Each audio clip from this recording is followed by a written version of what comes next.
विद्यार्थियों, पिछले वीडियो में हम लोगों ने देखा कि आर्टिफिशियल मोड ऑफ टर्मिनेशन को हम लोगों ने देखा कि भाई कॉन्ट्रैक्चुअल रिलेशनशिप को कैसे हम लोग खत्म करते हैं म्यूचुअली एग्री होके। फिर हम लोगों ने देखा रिवोकेशन कैसे हो सकता है, हाउ व्हेन हाउ का हम लोगों ने प्रिंसिपल अप्लाई किया।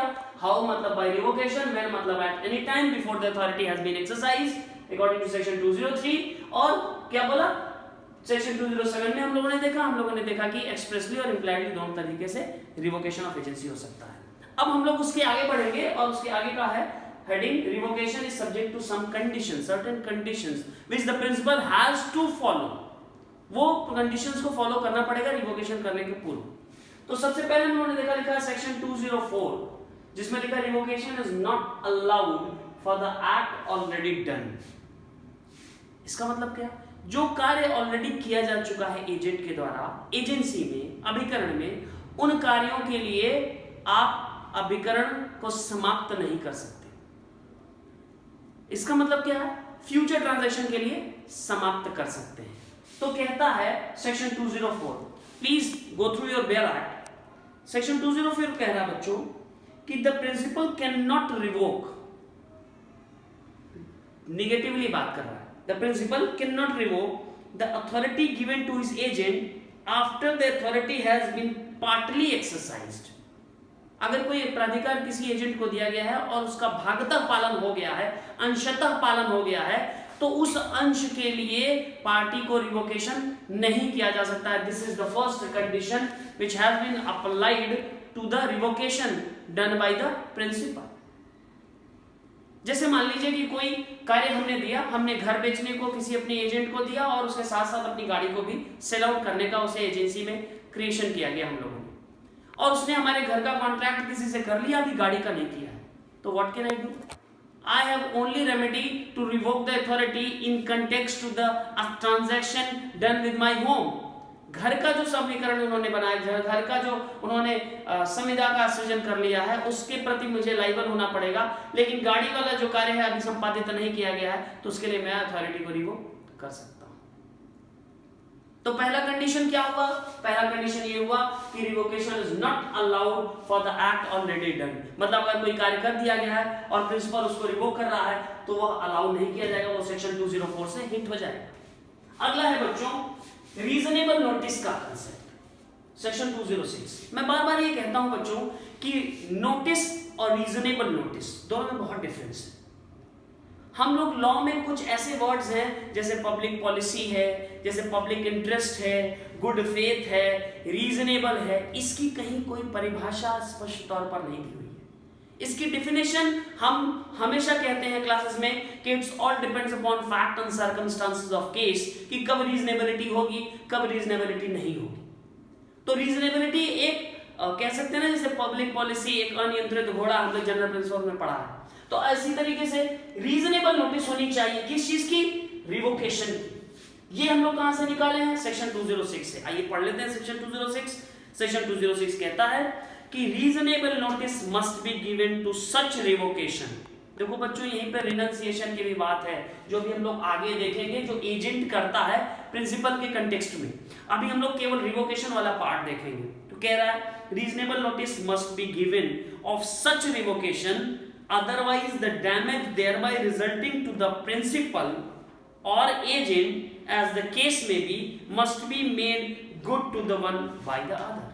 it means what? it means कि अगर रिवोकेशन करेगा प्रिंसिपल एजेंट के कंटेक्स्ट में और रिनंसिएशन करेगा एजेंट प्रिंसिपल के कंटेक्स्ट में, लेकिन अगर रीजनेबल नोटिस ऐसे रिवोकेशन और ऐसे रिनंसिएशन की प्रिंसिपल एजेंट को नहीं देता है या एजेंट प्रिंसिपल को नहीं देता है, तो जो भी क्षति होगी वह दूसरा उसको भरपाई करेगा। अब जैसे मान लो यहाँ रीजनेबल नोटिस का प्रिंसिपल के कंटेक्स्ट में क्या है, अगर वो रिवोकेशन कर देता, बाय द वे मान लो कि किसी एजेंट की अथॉरिटी अभी उसने एक्सरसाइज नहीं किया, उसने रिवोक कर लिया, तो अब रिवोकेशन कर लिया और वह अथॉरिटी जैसे रिवोक किया तो उसका असाइनमेंट्स खत्म हो गया। असाइनमेंट्स खत्म हो गया तो वो करेगा क्या? करेगा तो वो फर्दर जॉब के लिए घूमेगा। तो बाय द वे मान लो फर्दर जॉब उसे नहीं मिलती है, तो उसे अगर कोई डैमेज होता है तो प्रिंसिपल विल कंपनसेट हिम। अगर रीजनेबल नोटिस नहीं दिया हुआ है तो अब रीजनेबल नोटिस क्या होगी? ये हम लोग ये दो केसेस के माध्यम से बच्चों, J K Saini versus Wright brothers और Sorabji versus oriental government security के केस में देख लेंगे। इन दो केसेस के माध्यम से हम लोग ये देखेंगे कि रीजनेबल नोटिस किसे कहते हैं और कब कब रीजनेबल नोटिस माना जाएगा। जेके सैनी के केस में बच्चों एक प्रीमेच्योर डिटर्मिनेशन हुआ था। प्रीमेच्योर डिटर्मिनेशन क्या होता है? मतलब कोई एजेंसी अगर फिक्स पीरियड ऑफ टाइम के लिए बनाई गई है, 2 साल, 4 साल, 1 महीना, 2 महीना, 6 महीना, जो भी दो लोग म्यूचुअली एग्री कर लें, प्रिंसिपल और एजेंट, और उसका डिटर्मिनेशन उस प्रिस्क्राइब्ड या उस एग्रीड टाइम के पहले कर लिया जाए तो उसे प्रीमेच्योर, मतलब मेच्योरिटी से पहले जो डिटर्मिनेशन मतलब टर्मिनेशन हो जाए उसे प्रीमेच्योर डिटर्मिनेशन कहते हैं। तो क्या कह रहा है? Reasonable notice for premature determination of agency was not given. मतलब कोई एक एजेंसी थी, वो 3 महीने के लिए बनाई गई थी या 6 महीने के या साल भर के लिए बनाई गई थी और उसका रीजनेबल नोटिस नहीं दिया गया था। अब रीजनेबल नोटिस क्या होगा ये फैक्ट एंड सर्कमस्टांसेस पे निर्भर करेगा, न्यायालय उसे तय करेगी। और इसमें न्यायालय ने पाया कि रीजनेबल नोटिस नहीं था, इसलिए 4000 रुपए के हिसाब से 3 महीने की नोटिस को माना और 4000 के हिसाब से उसे 4 into 3 12,000 रुपीज कंपनसेट करना पड़ा प्रिंसिपल को, एजेंट को। अब दूसरा ग्राउंड है बच्चों, दूसरा केस है Sorabji versus oriental government security assurance. ये सिक्योरिटी तक हमने लिखा है, बाकी है एश्योरेंस कंपनी। 1946 का केस है बच्चों। इस केस में क्या हुआ था? एक 50 साल 50 इयर्स के एजेंसी का रिवोकेशन किया गया था। और रिवोकेशन कैसे किया गया था? केवल 3.5 मंथ की नोटिस देके किया गया था। प्रिवी काउंसिल ने माना कि ये रीजनेबल नोटिस नहीं था। क्यों? क्योंकि अगर 50 इयर्स का अभिकरण है, एजेंसी है, तो निश्चित तौर पे बहुत बड़ा कारोबार को कर चुकी होगी और केवल 3.5 महीने की नोटिस देकर किसी भी एजेंट की अथॉरिटी रिवोक नहीं की जा सकती। न्यायालय ने माना कि निश्चित तौर पे ये एजेंसी के रिवोकेशन में कम से कम minimum 2 years was needed as a reasonable notice over there. तो 2 साल को रीजनेबिलिटी माना, 2 साल की रीजनेबल नोटिस को रीजनेबल नोटिस माना न्यायालय ने। तो हम बार बार कहते हैं कि रीजनेबिलिटी न्यायालय फैक्ट एंड सर्कमस्टांसेस के बेसिस पे डिस्कस करती है और उसे प्रतिपादित करती है, बताती है। अब हम लोग आगे देखेंगे बच्चों कि रीजनेबल नोटिस हो गया। अब सेक्शन 205 की बात करता है। सबसे पहला कंडीशन क्या था? जो कार्य कर दिए गए हैं उनके कंटेक्स्ट में रिवोकेशन नहीं होगा। दूसरा, रिवोकेशन करोगे तो रीजनेबल नोटिस देनी पड़ेगी।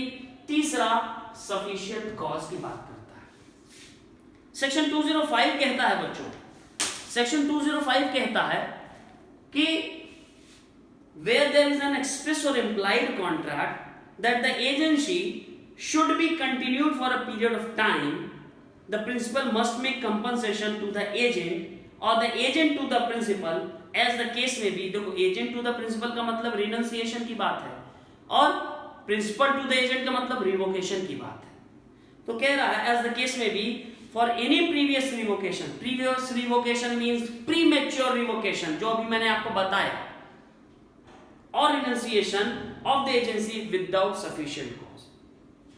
अगर कोई एजेंसी है जो कि प्रीमेच्योर रिवोकेशन हो रहा है, मतलब किसी डेफिनेट पीरियड ऑफ टाइम के लिए उसे क्रिएट किया गया है और उस समय पूरा होने से पूर्व ही उसका रिवोकेशन किया जा रहा है, तो ऐसी स्थिति में there must be sufficient cause.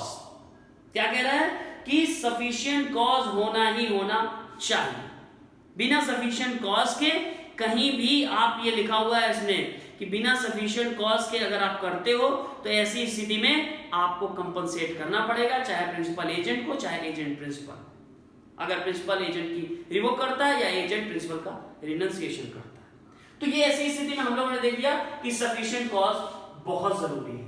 साथ में ये भी बता दूं बच्चों कि क्या हुआ, आपने रीजनेबल नोटिस दिया है लेकिन अगर सफिशिएंट कॉज नहीं है तो भी आपको कंपनसेट करना पड़ेगा। इसका मतलब क्या कि केवल रीजनेबल नोटिस का ही कंडीशन आपको फॉलो नहीं करना है, आपको सफिशिएंट कॉज का भी फॉलो करना है।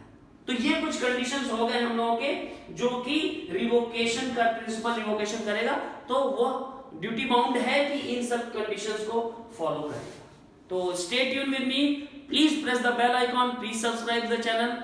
We will meet in further lecture. Thank you very much.